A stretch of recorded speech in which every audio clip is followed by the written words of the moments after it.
Good afternoon, everyone, and thank you for joining us today. I'm Barbara Casey, Program Director at New London Architecture, and I'm delighted to chair this PechaKucha today, looking at future ideas for the workplace. This event is part of our NLA work program, and I would like to thank our champions that are City of London, EPR Architects, Lansec, and WRE. NLA latest report, Work London, an Office Revolution, looked at the transformation of London's offices in the past years and concluded that workplaces will need to provide an exemplar of design, management, and operation to continue to support the capital in its recovery as a leading global business center. The office of the future will have to be flexible, smart, sustainable, and welcoming. And so today we will hear from some of London's most creative designers and developers as they present their ideas for the future office. Following the PechaKucha format, our speakers will present their ideas in just 20 slides, each slide on screen for 20 seconds. We will have a few minutes at the end to answer any questions. So if you do have questions, just post them through the Q&A function on Zoom, and we will get to that later on. And now we're ready to start, and I'd like to introduce our first speaker, Tony Riteford, Senior Associate Architect, Head of Office and Workplace at Strike the Ground. Tony, over to you. Thanks, Barbara. I'm looking forward to presenting today a concept developed by our entire workplace team, looking at the City of London as a whole. So as a team, we reflected on the fact it can take anywhere from 18 to 245 days to make or break a habit. And as of next week, we've all been living under some sort of COVID-19 restrictions for 490 days. During that time, old habits in both life and work have been broken and new routines have been formed. The public rhetoric has swung dramatically during the pandemic, and pretty much everyone has something to say. We saw early headlines proclaiming the death of the office, and during the dark, long third lockdown, I think many of us were left craving in-person engagement and feeling like we were living at work rather than working from home. Throughout the pandemic, we've repeatedly been told that we're all in it together, and whilst we might be navigating the same storm, we recognise that individual experiences have been very different, diverging across demographics and personal circumstances, and there's probably nowhere that these were felt more starkly than in dense urban centres like London. On the other hand, we've all had space, time and experience to reflect on our priorities, and for every challenge there have been positive benefits, new tools, ways of working, finding time for family, and ultimately a realisation that there is a way of getting a better work-life balance.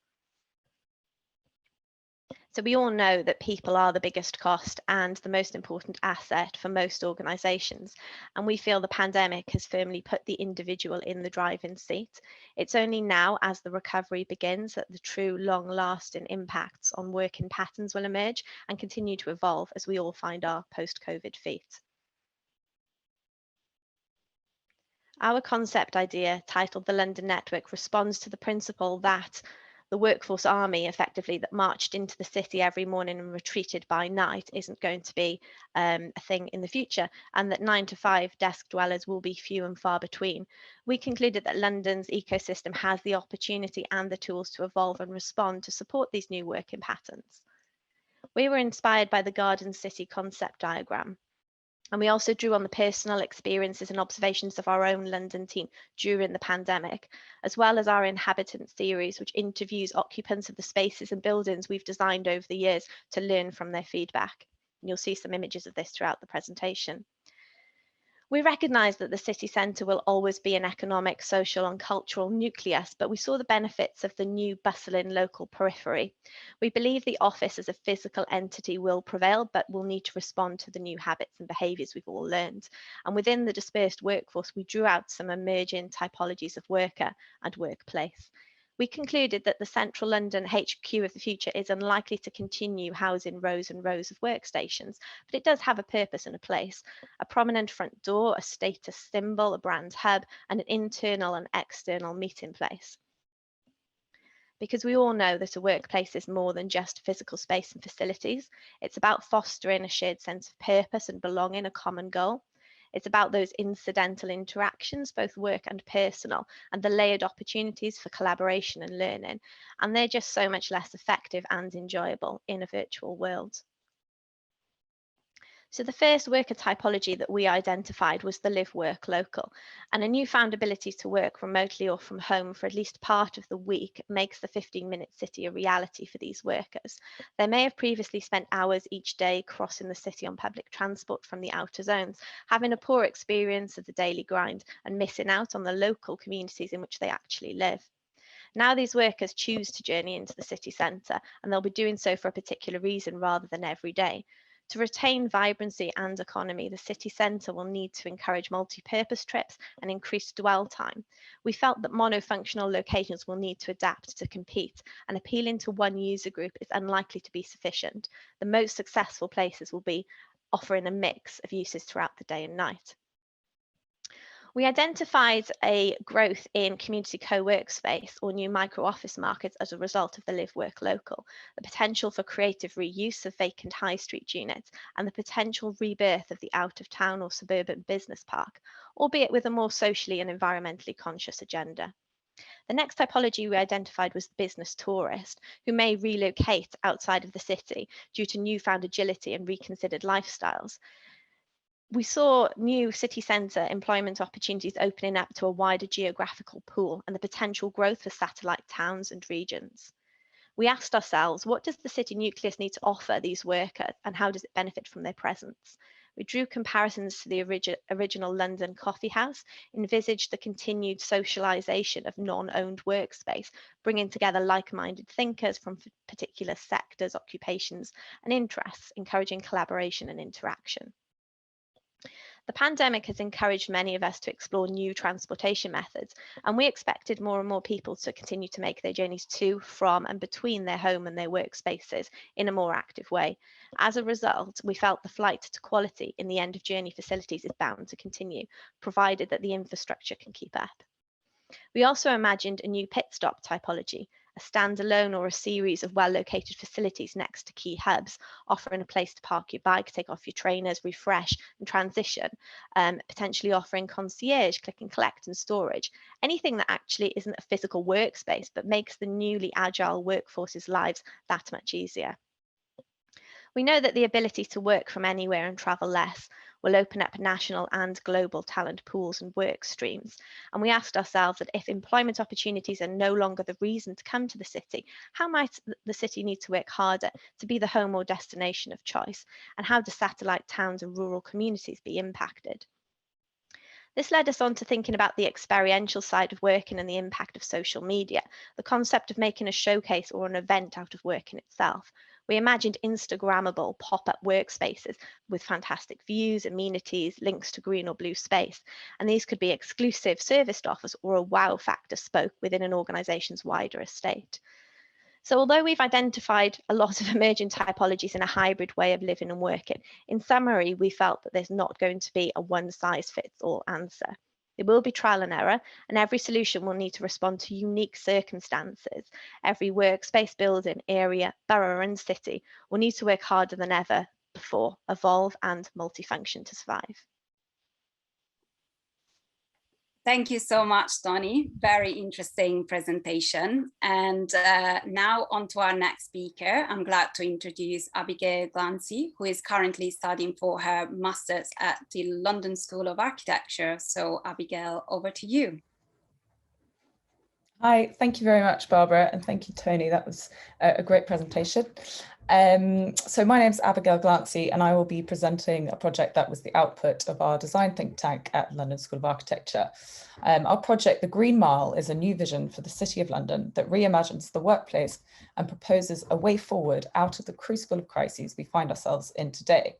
The Green Mile plays on the city's strength as a priority office area and seeks to hack the system to encourage an explosion of green technological advancement. The city is a place of great polarity. It buzzes with activity in the daytime, but is typically deserted outside of working hours.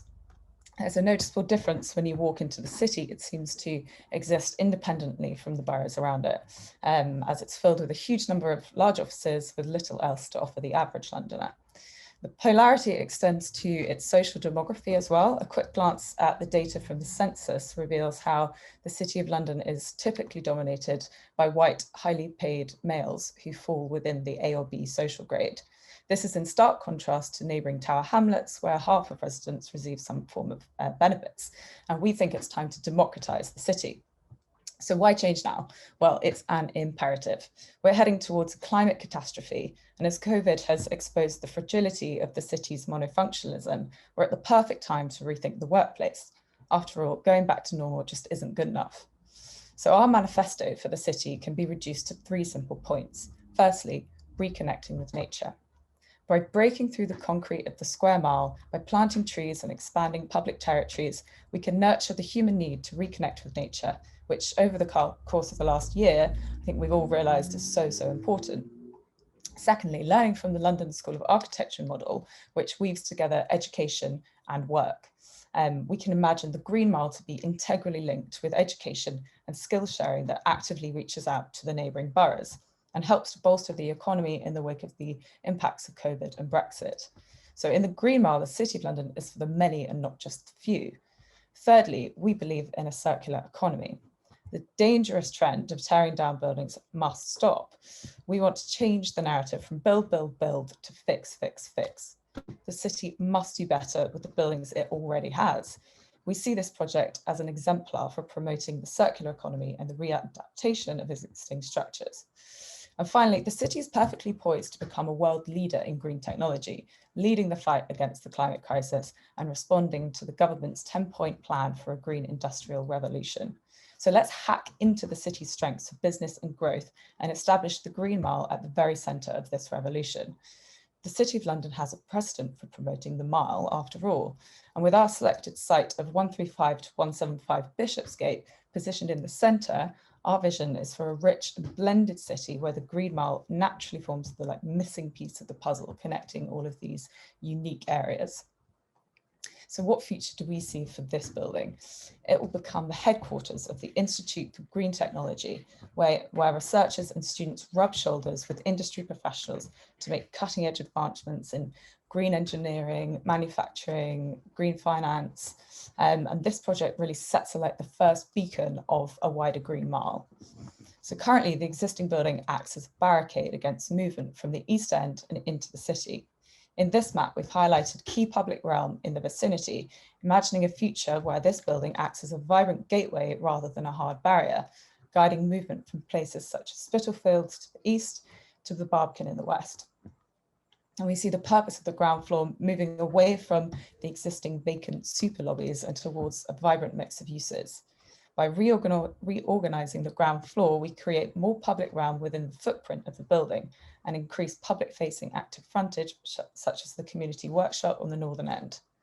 The redesigned ground floor will connect all users, ensuring barrier-free access from the tree-lined pedestrian and cyclist highway, introducing vibrant food markets which engage the diverse communities to the east and creating biodiverse public atriums. By extending the atria, we can create exciting open spaces that provide visual connections between workshops, offices, and labs via treetop walkways.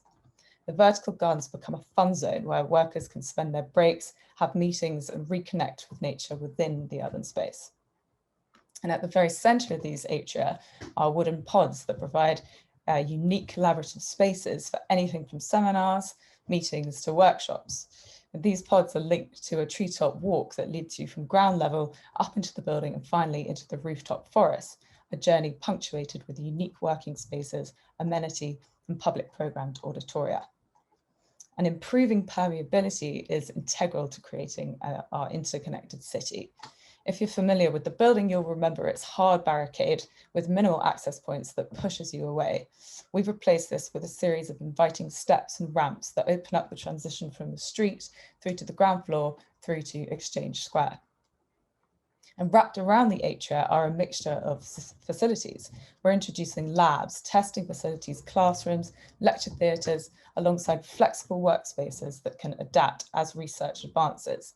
For example, we've got shared fabrication labs for R&D, and directly across the atrium, there are flexible co-working spaces for big business, students, and startups to review the findings. The roof brings together a focus on physical and mental health. It provides access not only to the public conservatories of varying climates, home to trees and tropical plants, but also large expanses of grassland and wild vegetation that you're free to roam. There are also publicly bookable sports facilities, a gym, and allotments for both users of the building and the wider city residents. This is a place to look out over the city and the developing Green Mile amongst a rich wild garden that engages both children and adults. Sometimes we need to remember that it's the simple things in life that are the sweetest. So finally, we believe the future of work is with education. And as students of the LSA, we have first-hand experience of the success in this approach. When this occurs in an open and fluid environment, fully integrated within a natural and green world, we can improve the future for both people and planet. Thank you for listening. Thank you so much, Abigail. Wonderful presentation. And now I'd like to introduce Michael Gutierrez, who's Principal Corporate Interiors at London Perkins & Will. So Michael, over to you now. Thank you, Barbara. I'm really excited to be here to share this Arena of Connections proposal. We're experiencing a radical shift. Digital technologies have allowed us to respond to the challenge of a sudden retreat from our physical workspaces and help us navigate the complexities of our daily life.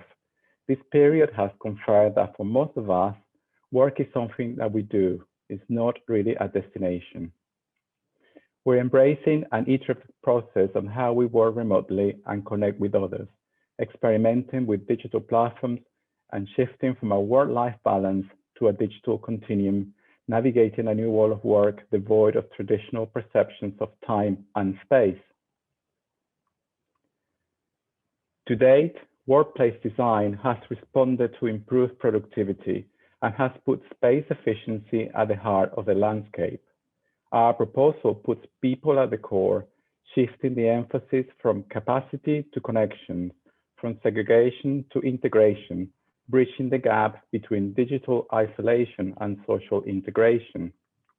Our arena of connection is an inspiring place to commune with people and a shared purpose.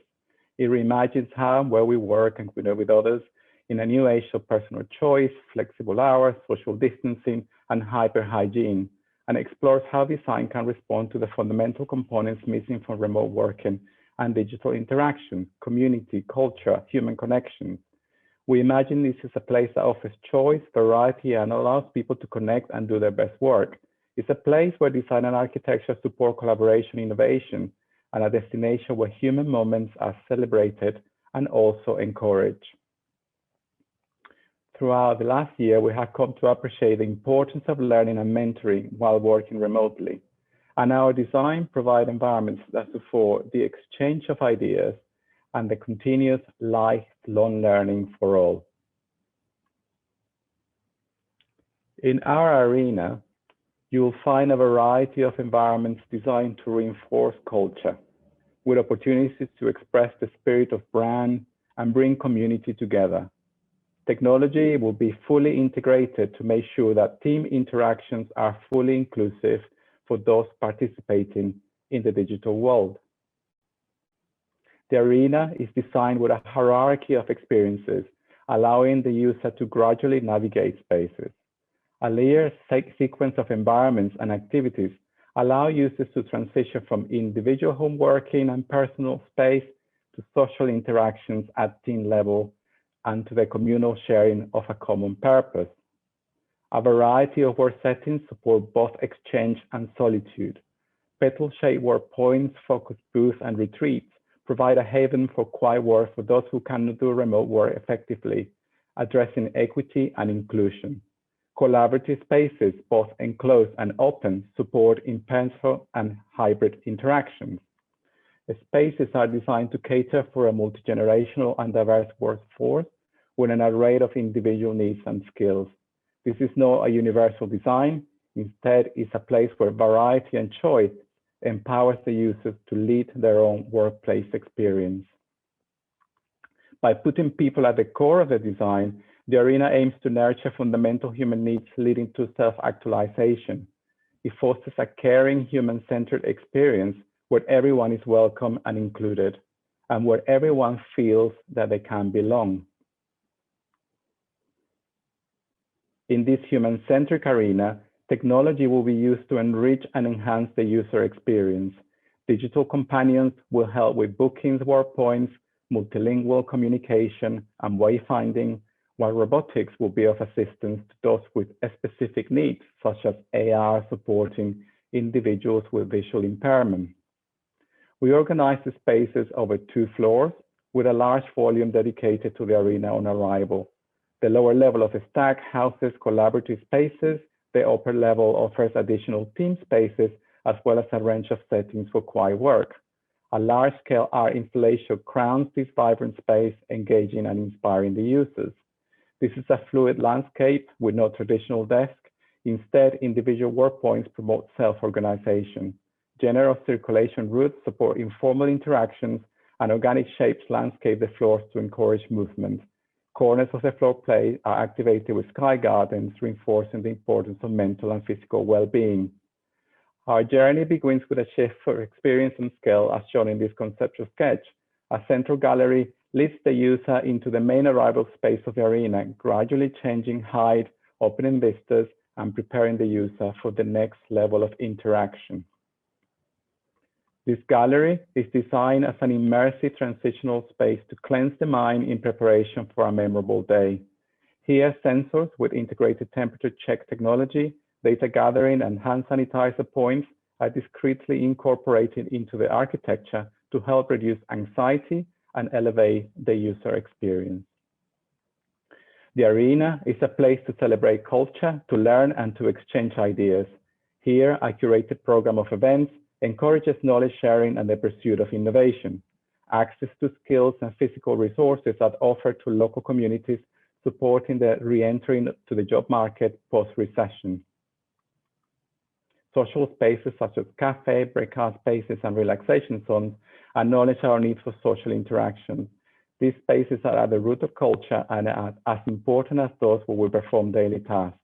They bring an additional layer of cultural connections while allowing users to learn from each other's stories. The sky gardens support focused work and connect users to nature, enhancing well-being and engaging the senses. Their biophilic design with water, sounds, and textures encourage exploration and serendipity. Healthy, low-carbon materials will inform the architectural expression of the space, while a modular approach would offer maximum flexibility. This is a truly inclusive arena of connections, a destination where multiple voices come together for meaningful contact. It celebrates the memorable and offers the extraordinary, not found at home or elsewhere. It is a place that instills pride, a sense of belonging driven by a common goal, and the ultimate epicenter of organizational purpose and vision. Thank you. Thank you, Michael. We are now on to our next speaker, and we have Benjamin Kozlowski, Research Lead, Fletcher Priest Architects. So Ben, over to you now. Thanks very much, Barbara. I was worried for a moment that it was me who dropped off and lost connection there. So hopefully the next 6 minutes will be smooth flying. Great. Thank you. So the piece I would like to talk about is an animation that looks at the future of where we work. And it's the outcome of many discussions that we had across the practice while we were working remotely last year. And we were trying to bring together our own ideas and what we learned through the many opinion and insight pieces that we were being bombarded with. So in many ways, the animation is a summary of that wider discussion. And it's based on a drawing by my colleague Sam Key. And we were really pleased to win a BCO Next Gen Design Award for it in the autumn. And I won't go into all the detail now, but you can see the whole thing on our website. And we used the animation as a prompt for conversations with people outside of the practice about the bigger shifts that we were seeing in the workplace debate. And I will use the few minutes with you now to perhaps reflect on some of those conversations. And with all of this, we were really keen to look beyond just getting back to the office during the pandemic. So future work is not about one-way systems and all of that.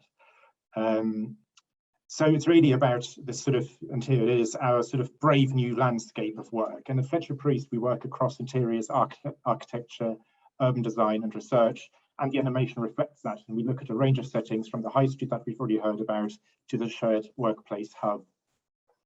And at the beginning of the pandemic, there was a lot of discussion about this new generation of local work hubs that allow people to work closer to home. And here you can see some local shops being turned into workspace and maybe helping to save the ailing high street, as we've heard so much about. And initially, many of the people we talked to about this were a bit skeptical about business investing in an even wider portfolio. But now organisations are at least beginning to embrace remote working longer term. For example, only about a month ago, HMRC committed to allowing 60,000 staff to continue working remotely 2 days a week. But that also suggests that they probably want these people to go to the shared office the rest of the week. And we'll have to see what the impact might be on those local work hubs, but we quite like the idea that the decisions like those by HMRC might actually help to relieve some of the pressure on public transport systems and perhaps make commuting a bit more enjoyable and maybe even more productive. And perhaps one of the lessons of the past year is that it is quite possible for knowledge workers to work remotely, at least some of the time. But we've also learned that it's not all that great to work remotely all of the time. Here you can see some people having a nice time working in Wi-Fi-enabled crop circles. But I liked what someone said to me, which was that the pandemic has actually really helped to make the case for the office. And for us, this really raises questions about what actually makes a good workplace. And in this new landscape of work, where more and more people do work remotely, at least some of the time, and the story here really isn't perhaps a new one, but perhaps it's more, perhaps there's greater urgency to create more enriching and varied places of work. And we think that bringing people together will be much greater emphasis of what buildings have to do. And that's a trend that started well before we all became armchair epidemiologists. And we know that artificial intelligence and automation will continue to push work away from just processing information towards much greater collaboration and exchange. And we're excited about the idea of a workplace that might become more mixed-use 24/7 destinations that support both work and organizational culture, but also support life outside of work, and might give people a reason to travel into the town other than just their computer on their desk, as we've already heard about. And that's where this idea of a building as a good neighbour comes in. That's not just a temple of work with a corporate and defensive reception, and instead offers something to the wider neighbourhood and the wider community, and really use a space throughout the day and week, which we think will become even more important when we move to a 4-day working week, and I hope that'll be quite soon.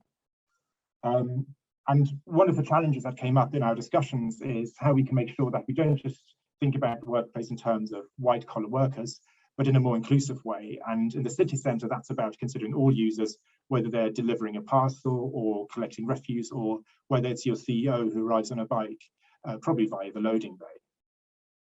And we were also wondering whether buildings and the organisations that occupy them might have to work much harder to support art and culture after the pandemic, which in turn enrich workplace and our cities at large. And here you see space for exhibitions and screenings and for events and learning, as Abigail has already touched on. And on the next slide, you see spaces for leisure and sport that support well-being, both physical and mental. And the animation talks about green edges and access to outside space and views of nature, which we've probably all learned to appreciate a lot more during lockdowns and isolation periods. But they're fundamentally for us about good design, and they're things that we've been including in buildings for a long time. So apart from better utilising buildings, we talk about better daylight, open up windows and fresh air. And we know that internal volume, for example, not only helps to create spaces that are nice to be in, but also gives flexibility and helps to future-proof buildings. And what really stuck with us in the conversations that we had is this increasing entanglement of the challenges around health and sustainability. And one of the challenges we think we are still facing is how we can better value all the stuff in buildings that's good for health and the environment, and how we can move away from just measuring everything in square feet.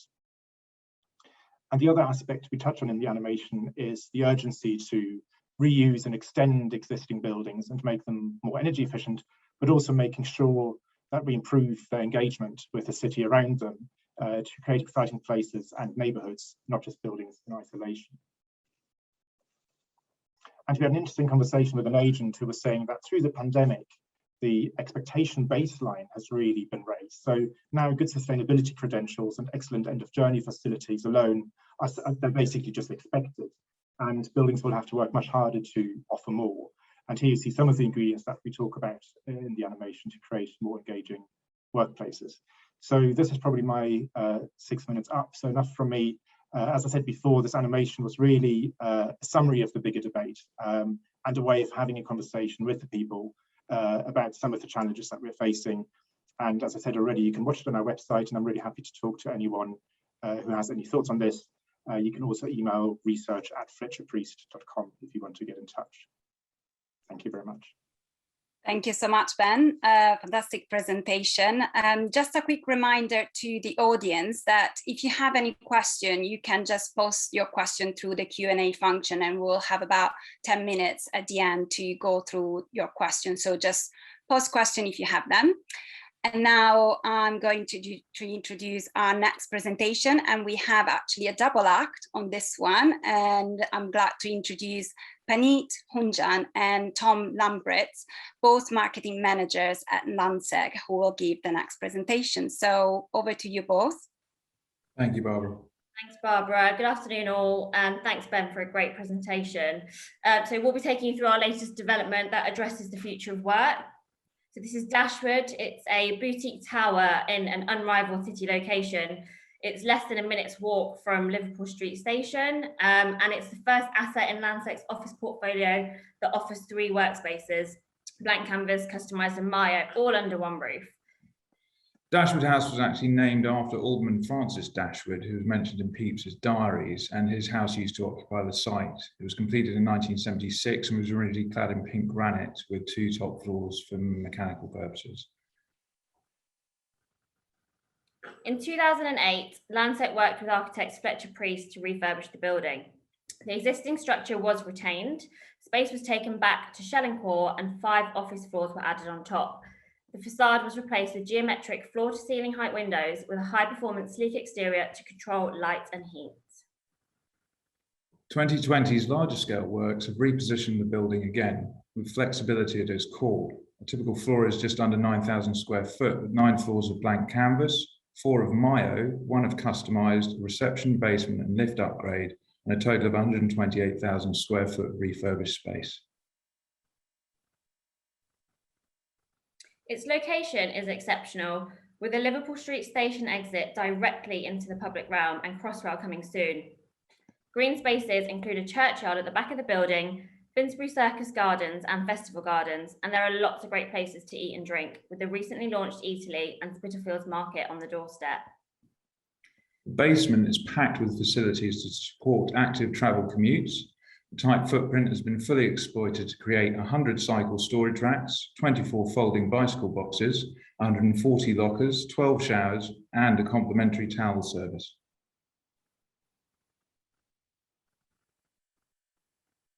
Sustainable places are a key pillar of Landsec's purpose. The Dashwood office spaces are well enabled, which means every design detail is considered, right down to the materials that we use. Mayo is pre-certified gold, and the support is there for customers to achieve their own wealth building certification. And our BREEAM rating is excellent. The redesigned ground floor features a new reception and Landsec lounge with Dash Cafe, bringing the space to life. Entrance doors were repositioned from the centre to the right-hand side, capitalising on light and making for a better arrival experience. Extensive biophilia is placed around the ground floor and throughout the building to enhance customers' well-being. Blank canvas floors are high-spec Grade A offices, allowing customers to take control of how they design, occupy and manage their space. The modern raft ceiling design is made to be flexible, and it can be infilled with tiles if customers would rather full ceilings. There is upgraded M&E and LED lighting with daylight sensitivity controls. Any blank canvas floors can be made customised. Customised offers high-spec self-contained offices designed, delivered and managed by Landsec's expert teams, offering inclusive and optional managed services with the landlord as a partner. Leases are 5 to 10 years with a typical headcount of 50 to 150 people. The product design is developed from in-depth customer research conducted by Landsec, with the view that we will roll out bespoke designs for each location in the future. Collaborative spaces feature high-end furniture and can act both as breakout and agile working areas. Post-pandemic, these blurring activities will become more and more popular and common reasons for people wanting to come back to the office. This is a communal space at Mayo, Landsec's flexible office solution, offering private offices with 10 to 100 desks on short leases.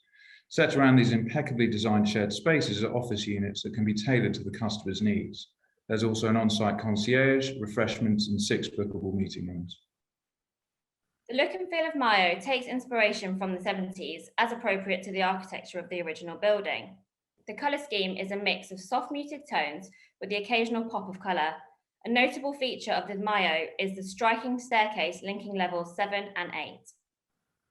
To avoid extensive works, the team opted to create a new slab with the staircase opening pre-formed.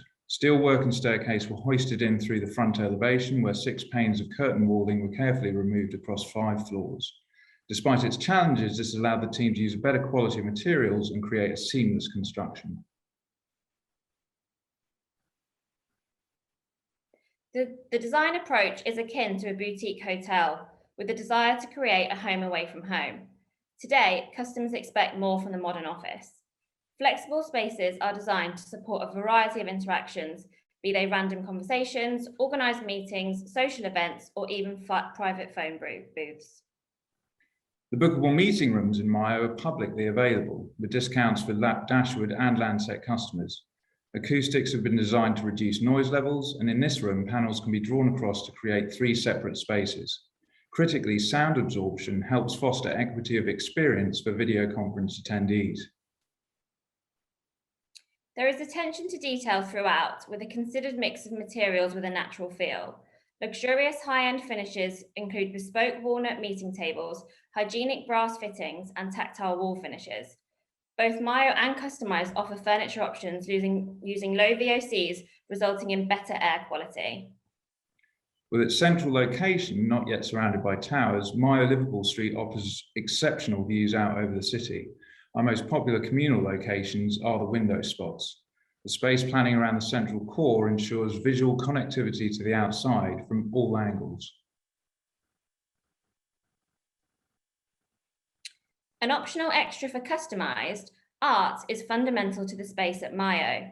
We have dedicated curators who recognise the power art can have on productivity and creativity, provoking discussion and engagement. We also refresh the art every 6 months, giving members a constant source of inspiration. As part of the project, Landsec developed a bespoke visualization tool to bring Customised and Mayo products to life. High-quality fly-through animations have been tailored to show what we offer in Dashwood and help us configure the floors to what the customer wants, whilst maintaining a commercially viable set of options. We then intend to plug future developments into this exciting new solution. Thank you all very much for listening. Thank you so much, Tom and Paneet. Wonderful presentation. And now we are going to listen to our last presenter, and we have Michaela Winter-Taylor, Senior Associate, Cities and Urban Design at Gensler. So Michaela, over to you. Thanks, Barbara, for your introduction, and thanks to Paneet and Tom for their great presentation. It's a pleasure to present today our concept for the Hexapod that we developed together with South Westminster Business Improvement District. Sorry, this is starting a little bit early now. Around the UK, we know that our work-life balance really has changed for good. Suddenly, in March of last year, we were all working from home. And research now shows remote working is working. What we learned from our workplace survey that Gensler carried out in the summer of last year was twofold. First, working from home supports people's ability to focus and empower them with the flexibility they need. Second, people still feel that the office is the best place to connect, collaborate. Throughout history, pandemics have really influenced changes to our landscape. Victoria Embankment is entirely a product of the pandemic. The outbreak in 1850s has created the need, the cholera outbreak in the 1850s has created the need for a new urban sewage system, and as a result, created open spaces as well. London's economic recovery is reliant on encouraging its workforce and tourists and visitors back. Innovative solutions are required to convince people to return post-pandemic in a safe way and inject life back into our city centres. Parks and open spaces were realized as safe havens and protections against the impacts of dense living and working. COVID-19 has forced us to revisit how we think about our cities. This only accelerated a process that has already been happening. There are more people spending time in public spaces than before COVID-19. Our parks and public spaces had to diversify to provide opportunity for outdoor dining, for exercise, for solitude, for socializing, for working, and for events. Visiting public open spaces was one way of escaping from our own four walls and looking for diversion. Another response was that back gardens across the country were transformed into alternative office spaces, an office in a shed, looking really to carve out a quiet workspace in the great outdoors. Concepts of taking work out of the office and outdoors have been around for some time. In this case, driven by health aspects, with research by LDN showing that being outdoors boosts productivity, creativity, and reduces stress. It's paramount that private and public organizations understand the value of open public space. Second Home in Los Angeles has taken it to the next level, creating offices with an acre of outdoor space, al fresco working with an offices that are pumped with fresh air from outside, all accessible from ground floor, so no need to ever use an elevator again. A recent polling commissioned by South Westminster BID found that the primary reason for people wanting to return to an office environment are collaboration, social environments, and improved productivity. However, a quarter of people are avoiding the office due to concerns about COVID. Highlighting the need for COVID-secure workplace, we were commissioned by the South Westminster Business Improvement District to design a concept that could provide a practical and temporary solutions for businesses to bring back employees into the city while making longer-term changes to their offices post-pandemic. Our design was guided by the following drivers: inclusiveness, really providing an intervention that enables independence, connection, and access for all. Modularity, a modular structure repeated to create diversity, and a sculptural approach that provides an immersive experience and adapting to its location and its technology enabled. Our concept is based on the compact modular cells inspired by hexagonal honeycomb structures, with bees making sure that they don't waste any resources and spend no more energy than necessary. So that was definitely a principle we wanted to align with. Hexa, our city meetup, is a modular, flexible, and safe meeting pod system designed in response to the current focus on public space use and the need for adaptable work style spaces. Hexa is a safe space and it enables face-to-face meetings, presentation, workshop, touchdown working, and community use at weekends. Modular construction, modular in its construction, it uses elements that are already available, constructed off-site and then easily assembled on-site for minimum disruption. Also, fitting and landscape are conceptualized in a modern way that allows for easy rollout across various locations. With sustainability also being a key focus for post-pandemic recovery, the hexapods have been designed with sustainable features such as solar panels on the roof, the use of reclaimed wood, and to ensure really a blend with the surroundings and being environmentally beneficial.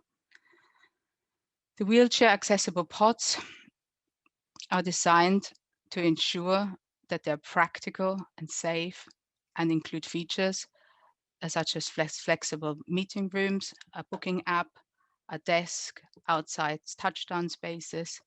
The pods are all Wi-Fi enabled and provide convenience for remote working, which includes, for example, larger screens provisions as well. Crucially, the hexapods are COVID secure, containing innovative design features to meet current needs. These include greater ventilation through cross ventilation air filters, as well as antimicrobial surfaces and socially distanced meeting spaces. This allows them to also be used by the community during weekends as a safe meeting spot. Hexa is non-contextual and can be implemented in a range of spaces to encourage access and activation for vacant retail units, building lobbies, terraces, or platforms. Its flexibility, adaptability across many different locations makes a powerful response to facilitate safe collaboration and encourage people back into London post-pandemic. Hexa, our city meetup, also needed a strong brand. We were working closely with our internal branding team and the client team to provide the right messaging for this innovative concept. Thank you very much for listening. Thank you so much, Michaela. Another great presentation. And actually, thank you for all our speakers. We now have some time for a little bit of Q&A, and I will encourage the audience to put through questions if you have any to our panel. We have about a little bit over 10 minutes, so we should have a few nice discussions about this such wonderful topic. I will start with one which was submitted earlier, and we have a question that says, thank you to the presenter for a really interesting set of presentations. I'd be interested in hearing views from the panel as to how they think perspectives about the future of work may vary across generations, and how the workplace could respond in this in terms of different perspective, if any at all. So who wants to have a go at this one? If you want to wave. I guess maybe Ben, do you want to start with this? Yeah, absolutely. Can you hear me? Yes. Yeah, great. Yeah, I think it's a really great question. I'd perhaps extend the question to not just talk about generations, but also people from different socioeconomic backgrounds or with different levels of ability. And I think, you know, the pandemic has been, or you know, the push to work from home maybe for some people has been something quite positive in their, you know, in their ability to perhaps participate in different ways that they might not normally be able to do. At the same time, you know, we're quite aware that, especially for younger people, it's really hard to learn, for example, when you're to learn from others, sort of the stuff that happens by osmosis, by being around other people, that, you know, that's become really hard because everything is a scheduled meeting and, you know, you don't really have that kind of quick interaction. I do think it's still quite early to say how we can accommodate these things going forward, because in a way we're still in this sort of state of, you know, making it work. But, you know, we haven't even returned to the office properly yet. You know, some people might spend the odd day there if they can. But I think it's still a very early moment to sort of speculate on that. I think that what I hope will be an outcome of all of this is perhaps a much greater awareness of people's varying abilities and needs and lifestyles. And, you know, I mean, there's statistics around that, you know, working mums are actually keener to retain higher levels of remote working, which simply just reflect the reality that a lot of them have the primary childcare duties. And I think it's really important that however we go back to the office, we make sure that we accommodate all of those different perspectives. And I think that's the challenge with blended working. Absolutely. Who wants to add on this one? Maybe Michael, you touch on the kind of multi-generational office, and it would be good to kind of get your views on this question. Yes, I'll echo Ben's view, and I think there will be different perspectives based on different levels of experience in the workplace. Bringing, you know, a younger generation to a place that has no social connections will prevent it from learning on the job, from making, you know, progress. And I think that's a challenge, progress in their careers as fast as if you're in the office all the time. And equally for an older generation, maybe technology becomes a bit of an issue, and how you kind of connect with people remotely all the time. That is a challenge. But I do think that there is also a fantastic opportunity for us all to be more inclusive with design, and to kind of shift our patterns and trying to emulate the physical wall into the digital platform, and vice versa, and start to acknowledge that people work at different time scales now, different rhythms. We need to kind of be smarter in the way we use technology to make sure that we are really inclusive when we use it, and make sure that spaces are truly welcoming to people, not just a place to do tasks. Yeah, absolutely.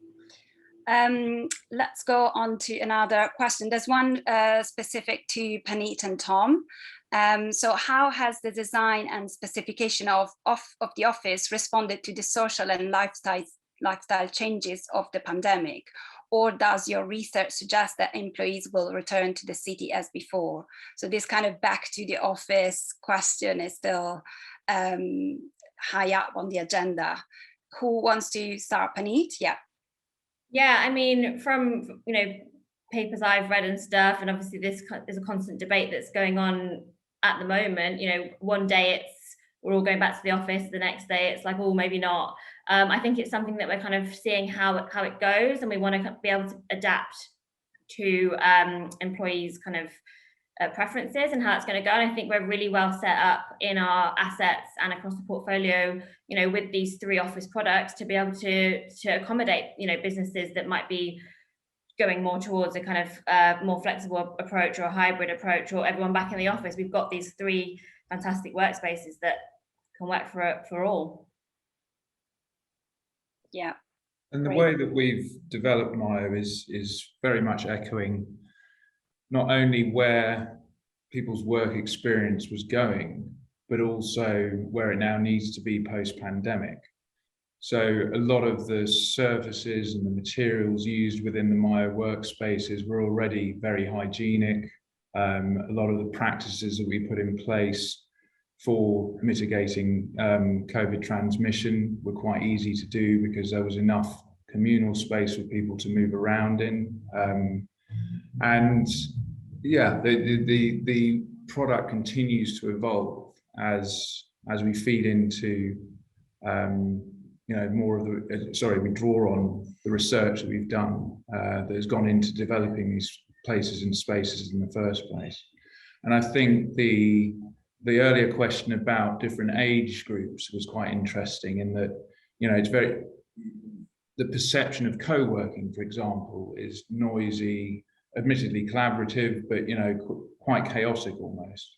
Whereas with a product like Myo and some of its other competitors, you have that balance of private offices that are yours in your own space and communal areas, so that you can actually generate those serendipitous conversations, but also have places that you can focus. So yeah, there's a lot of different elements to an office building that can support some of the amazing ideas that we've heard today. And that's definitely what Landsec are always trying to do, is stay ahead of the game. Thank you, Tom. We have another question. So from Janet, I wholly support the idea of office buildings being good neighbors. One of the problems, though, is that residential neighbors do not necessarily value things like mixed use, reusing existing buildings, etc. The sectors seem stuck in their silos, residents, developers, local authorities. How do we change the narrative? So I guess it's more around how do we create those kind of vibrant mixed use neighbors and places that support the vibrancy of the city. I wonder if, Abigail, do you want to have a go on this one? Yeah, of course. Yeah, that's a great question, and it's definitely a problem. And I think there is also the concern that once the effects of the pandemic have subsided, things may well go back to normal in terms of property development.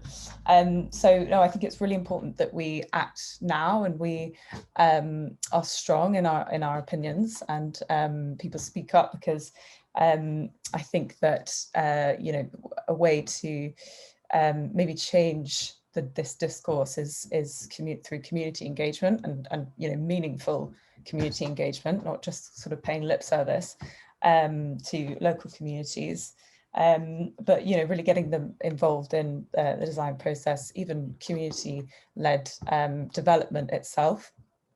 And yeah, I think in terms of the reusing of existing buildings, I think meanwhile use can play a real role in terms of not just creating a viable outcome for an existing building that perhaps doesn't have a use at the moment, but also in terms of engaging with local communities and developing a new use for a building that is sustainable as well. And I've seen there are some great examples of that going on in Paris at the moment. So yeah, I would really like to see more of that in in London particularly. Thanks, Abigail. And Ben, do you want to jump in on this one? Yeah, I think it's a great question, and I think it's also already a great answer from Abigail in particular around, you know, making sure to engage with the new neighbours or the neighbours anyway in the wider neighbourhood. I think there's also, and I think there's sort of two facets to the question. I think the one is that no one wants to live next to the thronging nightclub that wakes them up at 3 a.m. And I think that's absolutely, you know, I think that's not the sort of idea of mixed use that, you know, I have in mind. I think of places like the Barbican, for example, where it's just like quite a nice sort of accumulation of stuff that's sort of quite nice to sort of saunter through and encounter and all of that. But actually that works quite well in a residential district. Perhaps mostly, I don't live in the Barbican, so I don't know what the reality is like. I think the other facet of the question is also about construction and construction noise, and to the fact that, you know, adapting buildings is incredibly heavy on the people around them. And, you know, I mean, now I think more and more of us are living it with the cladding crisis, for example. It's incredibly disruptive. And I think actually that's a part where I think the circular economy will also have a huge role to play. The more we move to buildings that are much easier to disassemble, where you don't really, just to change a window, you have to kind of put up all the scaffolding and everything. You don't have months of disruption, where in a way we can sort of plug and play elements much more. I think buildings and the way we build them have to become much smarter to allow changes to happen over time, so that we can reuse buildings without causing mayhem for everyone around them. Great response. And Michaela, yep, do you want to jump? Thank you. I think it will be probably going both ways. It's like offices will actually be inserted into residential communities, but residential will be inserted into office communities. And I think it's the sensitivity to do that. I think one of the challenges when you insert offices into residential communities is that the sense of security, it's kind of like by having a neighborhood which is active, it's kind of like is being challenged, and really creating an active ground floor will be imminent to really ensure that neighbors feel kind of like have acceptance of these new neighbors in the neighborhood. And I think the public realm will play a great role in trying to really cater for both of those residents and workers, and that will be the challenge actually in the neighborhoods and as well as in the business communities, how the public realm can adjust. It's kind of like to provide very different kind of requirements on the public realm. Thank you. Yes, we also had a question about that, so we touched on it. Thank you. Tony. Yeah, thanks, Barbara. I just wanted to expand a little bit on Ben's point around plug and play, and I think that's really important. The issues that the locations that have the biggest problems at the moment are those that were designed with some large architectural vision and were very of their time. And I think what's important is that architecture is able to evolve, and the way we design our buildings allows them to evolve over time and respond, because we're not going to get it right on day one. So I think it's important to, yes, bring in the community, but also allow for that continued change over time based on the changing community in effect. Absolutely.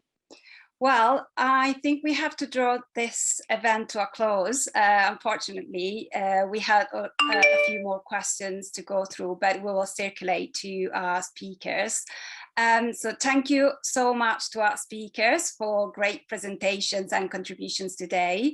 And thank for the audience for watching. We will now have a short poll to the audience just to have a little bit of feedback from today, which is very useful for us to know to plan for future events. So please do fill that in. And for, thanks again to our speakers, and have a nice evening.